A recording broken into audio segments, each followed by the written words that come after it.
আমার এই ছোট্ট জীবনে আমি কিছু বুঝতে পারি আর না পারি, একটা জিনিস খুব ভালোভাবেই বুঝেছি।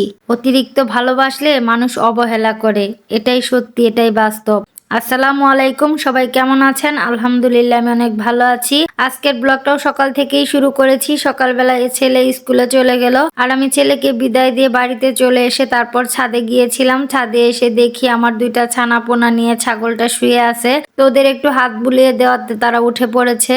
আর আজকে সকালবেলা এত কুয়াশা ছিল, মানে কি আর বলবো। তো পরে আবার ভাইস্তার মুরগিগুলো দেখে নিলাম, মুরগি বাচ্চাগুলোকে নিয়ে মুরগিরা খাচ্ছে। তো যাই হোক, দেখতেও ভালো লাগতেছিল। খাঁচার ভিতরে বন্দি মুরগিগুলো তো শুধু ছটফট করে সারাদিন বের হওয়ার জন্য। পরে আবার স্বামীর জন্য কয়েকটা পিঠা, ডিম আর পান নিয়ে গিয়েছিলাম ফার্মে। গিয়ে দেখি সে তার কাজ করতেছে, আর আমি আমার মতো একটু ভিডিও করে নিচ্ছিলাম। আসলে ভিডিও করার মূল উদ্দেশ্যই হচ্ছে আপনাদের সাথে শেয়ার করা। আমি যেহেতু ডেইলি ব্লগ করি, তো আমার একটু ভিডিও না করলে কেমন করে হয় বলেন তো। তো মুরগিগুলো কি সুন্দর খাচ্ছিল, আর আমি তাকিয়ে তাকিয়ে দেখতেছিলাম। তো কি সুন্দর ডিসিপ্লিন তাদের, একসাথে খায়, একসাথে থাকে, অনেক সুন্দর লাগে দেখতে। পরে বাড়িতে এসে বিছানাপত্র গুছিয়ে নিয়েছি, নিজেরটা আর দেবরেরটা। তো পরে আবার দেবরের জন্য নাস্তা রেডি করতেছিলাম। তো সুন্দর করে একটা ডিম ভেজে নিচ্ছিলাম আগে। তো ডিমটা আমি দিয়ে দিয়েছি তাওয়ার ভিতর। আর এই তাওয়া নিয়ে যে কত কাহিনী,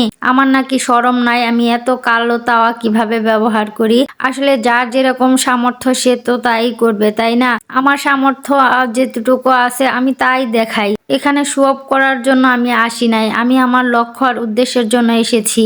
আমার যা আছে তাতে যদি আপনাদের ভালো লাগে তো লাগবে, না লাগলে নাই। তো যাই হোক, নাস্তাটা রেডি করে নিয়েছি। পরে দুপুরে কাটা বাসায় চলে এসেছি। তো আজকে হচ্ছে পালং শাক দিয়ে চিংড়ি মাছ রান্না করব, সাথে আলুও দিব।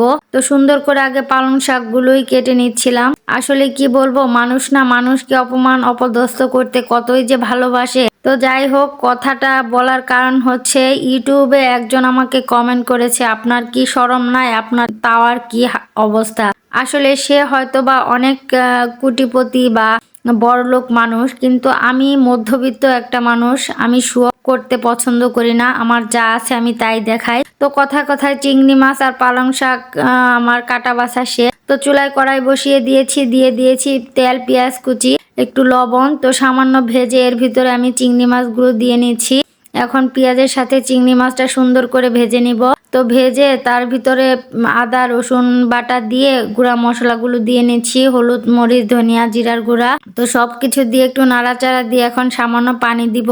পানি দিয়ে তারপর আমি মশলাটা কষাবো। আমি এভাবে রান্না করি, এক একজন এক এক ভাবে রান্না করে। তো কারো রান্নার সাথে কারো রান্নার মিল নেই, এটা আমি বরাবরই বলি। তো আমার মাছ কষানো হয়ে গেছে, আমি এখন কেটে রাখা পালং শাক আর আলুগুলো দিয়ে দিলাম। এখন সুন্দর করে নাড়াচাড়া দিয়ে তারপর হচ্ছে রান্নাটা করে নিব। আর পালং শাকে তো এমনি অনেক পানি ওঠে, এই যে দেখেন অবস্থা। তো আমার আর পানি টানি কিছুই ব্যবহার করতে হবে না, এতেই আমার রান্না হয়ে যাবে। তো আবার এই পাশের চুলায় হচ্ছে চেপা শুটকি রান্না করার জন্য সুন্দর করে চেপাটা মশলার ভিতর কষিয়ে নিয়েছি। এখন আলু বেগুন সিম সবকিছু দিয়ে দিলাম। তো এখন সুন্দর করে কষিয়ে তারপর হচ্ছে রান্নাটা করে নিব। আর এই শুটকির তরকারিতে আমি কোনো পানি ব্যবহার করব না, যেতটুকু পানি উঠবে ওই পানিতেই রান্না করে নিব। আমার পালং শাক রান্নাটা হয়ে গেছে, এদিকে শুটকিটাও মোটামুটি হয়ে এসেছে। তো একটু লবণ চেখে দেখছিলাম, লবণ কম হয়েছে, তো একটু লবণ দিয়ে নিচ্ছি। তো লবণটা দিয়ে একটু নাড়াচাড়া দিয়ে তারপর হচ্ছে নামিয়ে ফেলবো, রান্না হয়ে গেছে। তো আর হচ্ছে আলু ভর্তাটা করে নিয়েছি, ওটা হচ্ছে স্কিপ হয়ে গেছে। তো রান্না বাড়া শেষ করে খেয়েও নিয়েছি। পরে সন্ধ্যার পরে স্বামীর জন্য একটু চা বানিয়ে নিচ্ছিলাম। এটা হচ্ছে আমার নিত্যদিনের কাজ, সকাল সন্ধ্যা চা বানানো। একদিন গ্যাপ গেলে আমার কথা শোনার মানে অন্ত থাকে না, কি পরিমাণ যে কথা শুনি আমি। যাই হোক, চা বানাতে বানাতে আজকে বিদায় নিয়ে নিচ্ছি। সবাই ভালো থাকবেন, সুস্থ থাকবেন, আল্লাহ হাফেজ।